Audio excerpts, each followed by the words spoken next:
Plus de 30 000. C'est le nombre impressionnant de photographies que représente le Fond Léger, célèbre photographe mauriennais. Un fonds récemment entré aux archives de Saint-Jean-de-Maurienne qui ne demandait qu'à se dévoiler. Alors je suis venu aujourd'hui rapatrier 3500 plaques de verre, qui est une petite partie, une première partie de l'immense Fond Léger, dont la ville de Saint-Jean-de-Maurienne a fait dernièrement l'acquisition, qui sont passées, ces plaques de verre, dans mon atelier dans la région de Compiègne, à Pierrefonds. Et une fois qu'elles ont été nettoyées, elles sont parties à Bordeaux, à la numérisation. Elles ont été numérisées par la société Arkenum. Et aujourd'hui, elles ont été rapatriées à Saint-Jean-de-Maurienne. Voilà, donc c'est un grand jour. On a commencé par le départ par un petit format 10 par 15 cm. C'est une photographie essentiellement de portrait en studio, du portrait bébé ou voilà, du portrait qui va servir à créer des mosaïques. Un travail minutieux de nettoyage a été réalisé afin de redonner vie à ces photos.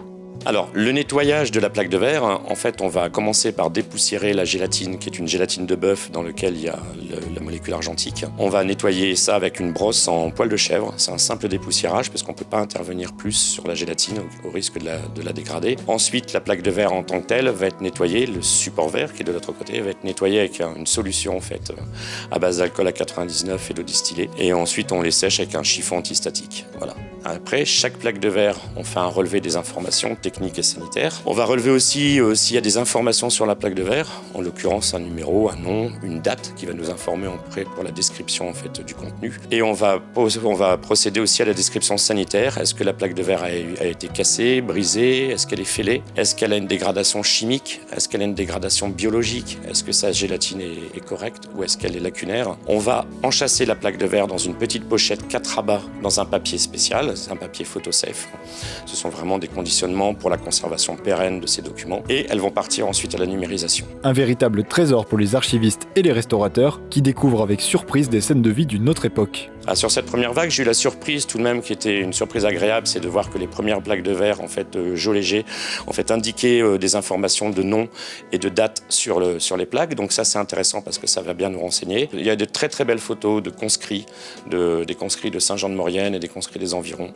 Et ça c'est intéressant parce que les conscrits avaient généralement des bannières en fait au-dessus d'eux dans le groupe. Et là sur les bannières il y a des dates. Et ça va nous permettre de commencer à reconstituer en fait l'immense puzzle que représente c'est un peu plus de 30 000 plaques de verre.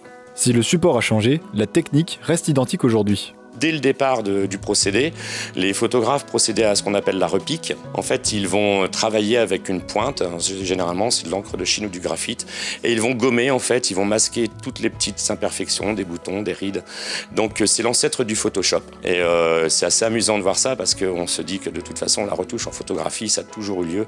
Et c'est ça la magie de la photo, quoi. Nettoyer, classer et assurer la pérennité de ces documents est une première grande étape dans la nouvelle vie de ces photos. Pour les découvrir, il faudra encore patienter, mais bientôt, elles sauront transporter le spectateur curieux au siècle dernier.